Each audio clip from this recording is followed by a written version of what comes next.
Anong mensahe ang kailangang marinig ng mga Capricorn sa period na to? Pwedeng nangyayari na itong magiging reading natin o mangyayari pa lang. Kung hindi man para sa inyo itong magiging reading natin, di baka para sa someone na malapit sa inyo o sa someone na kakilala nyo mismo. Baka may lumabas na gender mamaya, gawin nyo na lang energy, masculine at feminine energy. Pwede rin naman na wag nyo nang pansinin ang gender. Hindi ko masasabi kung anong magiging reading, kung positive ba o negative, depende sa kung anong mapipick up kong energy. Walang masama kung papanoorin ang Sun, Moon at Rising sign, kasi baka alin man sa mga yan ay mag-resonate na sa sitwasyon nyo.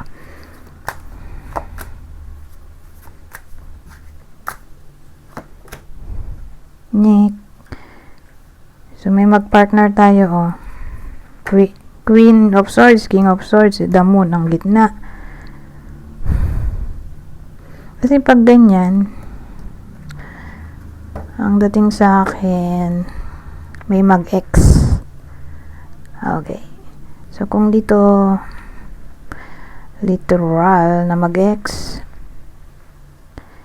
sabihin natin sila pa. Kaya lang, lagi sila nag-aaway. Hindi sila magkasundo. Or sabihin natin, may mga tao sa paligid nila na pinag-aaway sila or hindi sila gusto para sa isa't isa.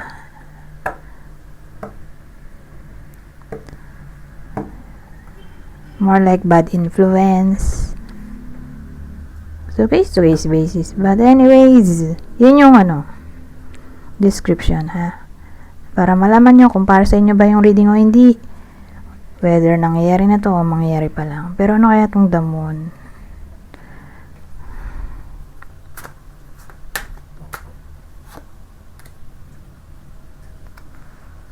The Moon tapos the Fool.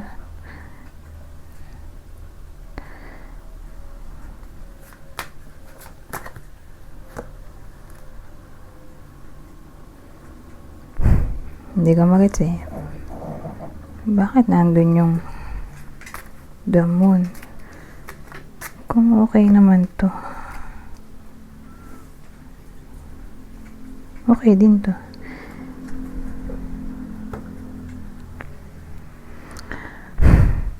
So sabihin na lang natin na yung The Moon ay may kinalaman sa confusion, illusion, or unclarity.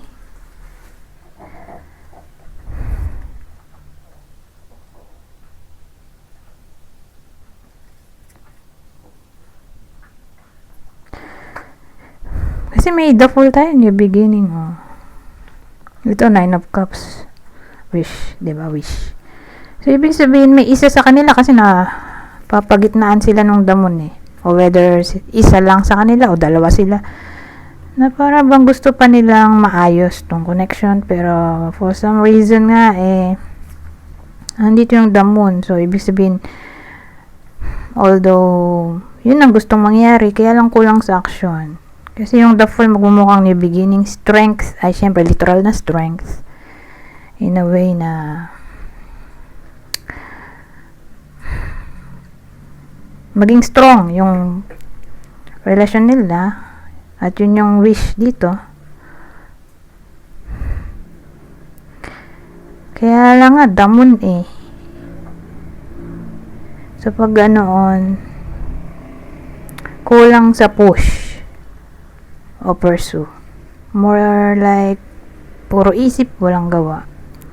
So may isa sa kanilang ganyan or pare sila.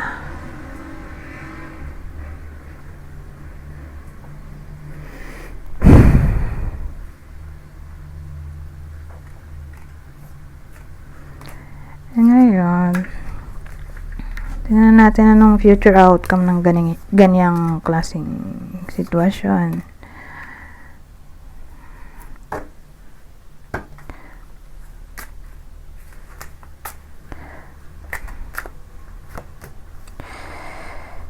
So, meron tayong the star. Kaya lang masyado maliwanag yung ilaw. O, ganyan talaga. Ay, maliwanag pala talaga to. Akala ko liwanag ng ilaw, pero liwanag.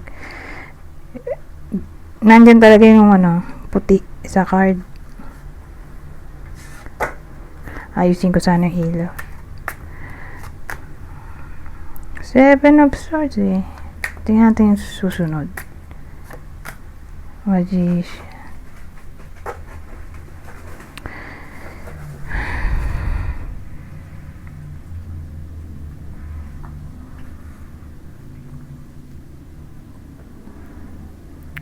Worry ako dito sa 7 of Swords. I-clarify natin yung part na yan.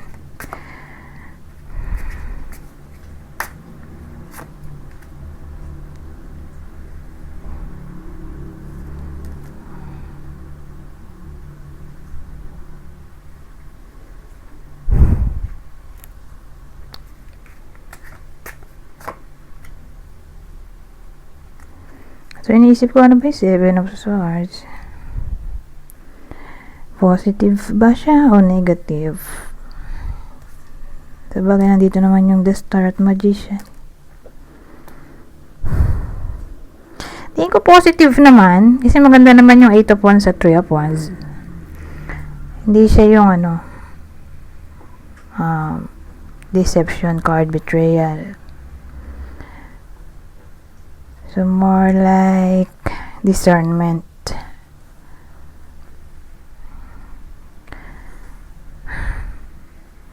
Naging discernment yung 7 of Swords natin.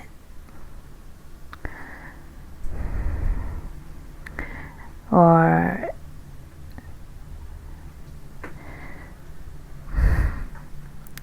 sabihin natin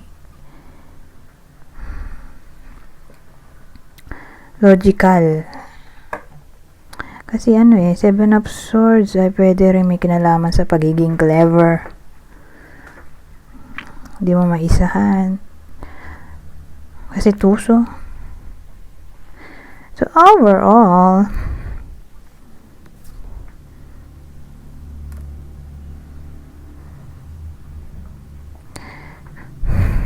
so, ang dating sa akin, ang future outcome ay kakaroon ng right judgment. Yun yung manifestation dito sa magician. Kasi kanina may moon tayo, di ba? Yung moon ay illusion, fear, confusion, and clarity. So ngayon, dahil dumapas na nga yung 7 of Swords, so magkakaroon na ng right judgment or presence ng mind. Kasi yung moon, diba, siya, Pisces. Intuitive, emotional. Dito sa 7 of Swords, naging logical. Okay, nag-transform yung the moon, naging logic. Naging 7 of Swords, karoon na ng presence ng logic. Nandito pa rin the star na Aquarius at magician na Mercury. 3 of Wands ay success. Kung maghintay. 8 of Wands ay success din. In a way na mabilis. Mabilis lang maayos ang problema. So, tingin ko ito yung manifestation. May someone na magte-take action. At itutuwid ang dapat ituwid or gagawa ng paraan para magkaayos na.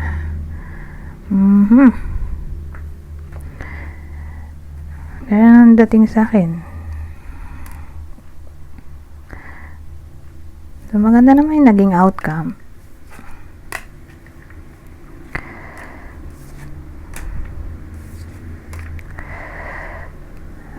Ngayon, since love reading yun, lalagay tayo na partner. Ito yung possible partner ng Capricorn sa reading. Ano to? Taurus, Gemini, Virgo. Ngayon, kung hindi man para sa inyo yung reading, di baka para sa someone na malapit sa inyo, kakilala o idol. Ito ang possible zodiac sa inyo. Aries, ano to, Page of Swords, di isa sa air sign, Gemini, Libra, Aquarius, o Scorpio.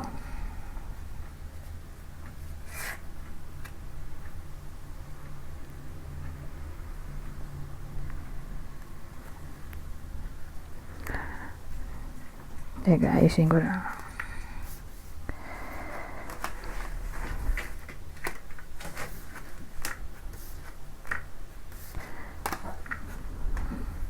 Lalagay pa ba tayo ng description ito na clue? So, kung hindi man para sa inyo tong clue na lalabas dito, di baka para sa person nyo, kakilala o idol. Kunin nyo lang yung clue na sa tingin nyo ay fit sa sitwasyon nyo o sa kakilala nyo. Albino, so sobrang puti, or may sakit sa balat, or sabihin na lang natin maputi. Kung di man sobrang puti, di maputi na lang. Hazel eyes, so either natural yan, hazel eyes, o baka contact lens. Pero pag pinagsama natin, baka foreigner. So, may iba sa inyo na baka foreigner ang partner. Powerful. So, may someone na powerful. So, pag sinabi mong powerful, siguro ma-influensya, mapera, may position, mayaman.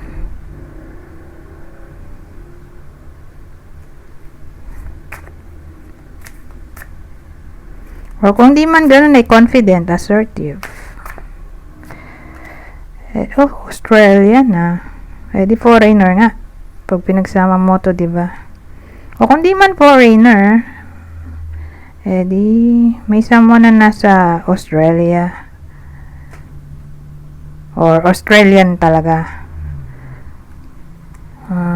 Or kung di man ganun, ay may someone na nasa abroad. Or kung di pa rin, di long distance relationship na lang. Parehong nasa Pilipinas o nasa isang bansa pero magkalayo lang ng bahay. Or foreigner nga. Pwede rin, foreigner. Yung partner. So, ulitin ko, kunin nyo lang yung clue na sa tingin nyo ay fit sa sitwasyon nyo o sa kakilala nyo. So, dito naman tayo sa susunod na deck. Saan yun? Ito. Kaya lang, pawis-pawis na yung kamay ko. Ito. Mabasa itong card ko. Hindi kasi pwedeng mag-electric fan at maingay. Maingay sa video. So, kailangan magtiis. Anyways, ibang senaryo, ibang senaryo. So, may dottore tayo at military. So,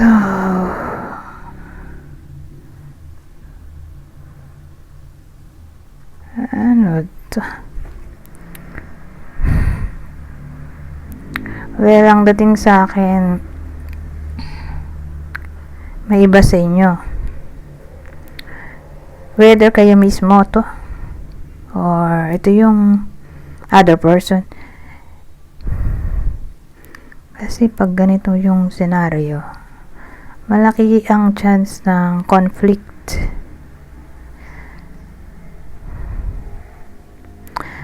Conflict o secrecy.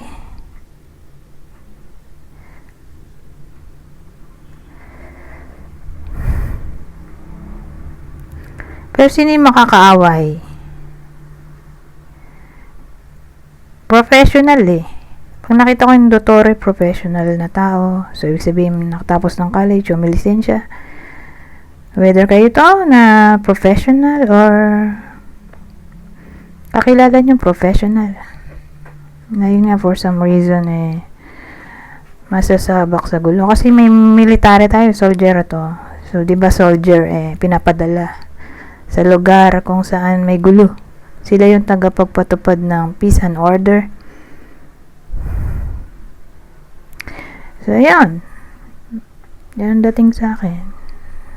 Mukhang mapapatrobol or may involved sa something na may kinalaman sa secrecy. Or ito yung pwedeng pagawayan, secrecy.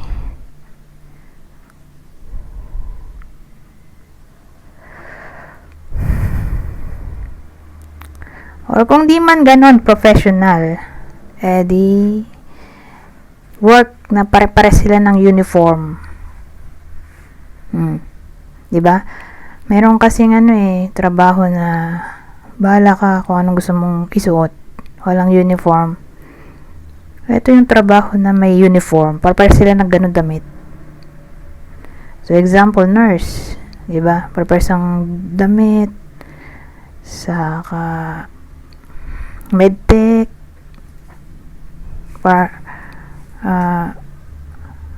Pharmacy. Medtech, radtech, doktor, ayan, police, soldier police, nasa military, sundalo, basta may uniform. O yun, isa rin sa clue yun.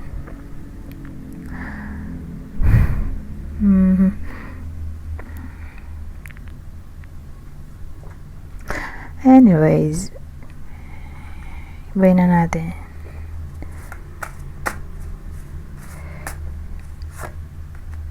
Oh, ladro naman Ito kasi yung thief.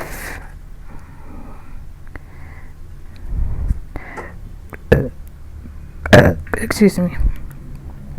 So, ito namang domestiko ay may kinalaman sa service o servant.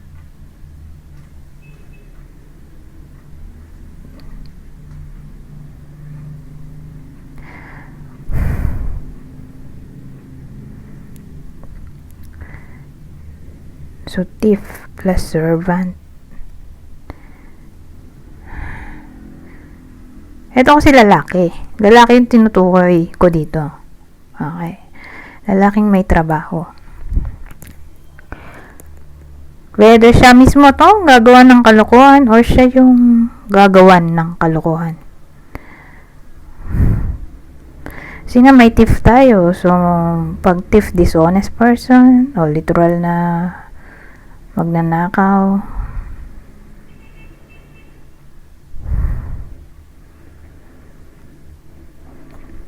Or mapanlin lang.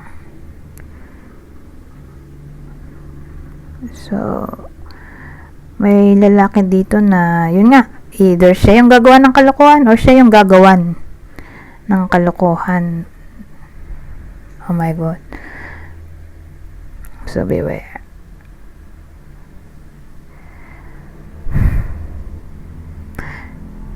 Pwede rin babae nanonood, lalaki, mag-iingat sa lalaking ka-workmate. Parang may ka-workmate na lalaki na baka gawan ng masama yung iba sa inyo. Hindi natin masabi at nandito ngayon ladro. So, parang kriminal.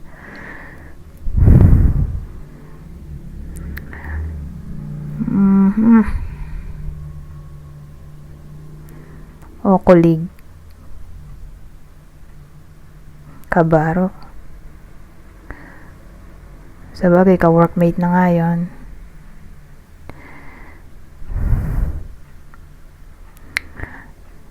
Or baka backstabber to.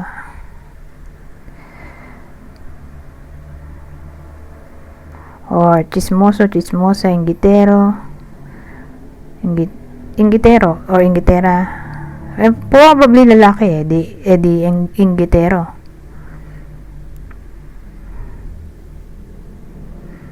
or masama ugali.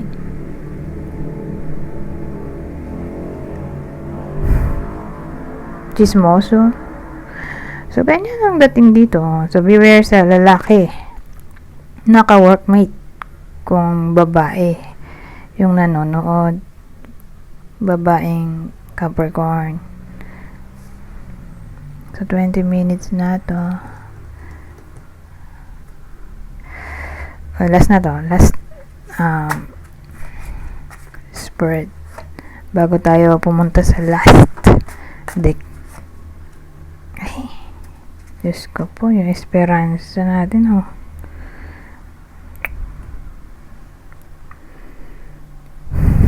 Esperanza ay morte. Esperanza ay hope. Tapos, etong morte ay death.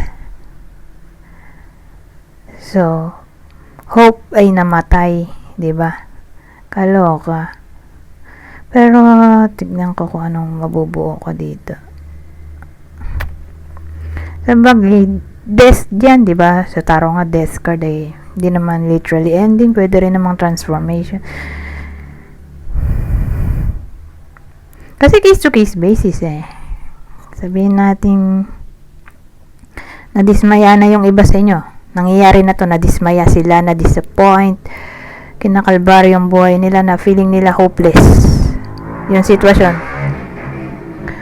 Okay, sitwasyon nila. Ngayon, dun may transformation. Okay, kung nangyayari na nga. Ngayon, kung di pa nangyayari, di dun siya negative, na para bang dun nila ma-feel yung sinasabi kong hopelessness, despair.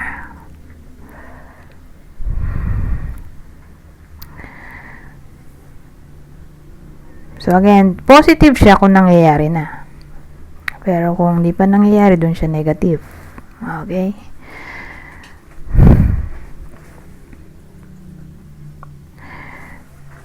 So ibig sabihin, kung di pa nangyayari, di may something na paparating na hindi nila ikatutuwa. More like bad news. So hindi pa nangyayari. Kung nangyayari na, di good news. Magta-transform into good news. Anyways, ito na yung last deck na sinasabi ko. Babasahin ko na lang para mabilis. Kunin nyo lang yung information na sa tingin nyo ay fit sa sitwasyon nyo. Kukuha lang ako ng 3. Ito yung illusion natin kanina. Dun sa the moon. Basahin natin. Ayan. Kala ko sobrang zoom. Sakto lang pala. Illusion. Avoid the trap of mistaking fantasy for real soul connection. So, pangalawa na. Pangalawa ng message. 1111. 1111 is an important number for twin flames, symbolizing harmony and balance in soulmates. At ang uli, teka,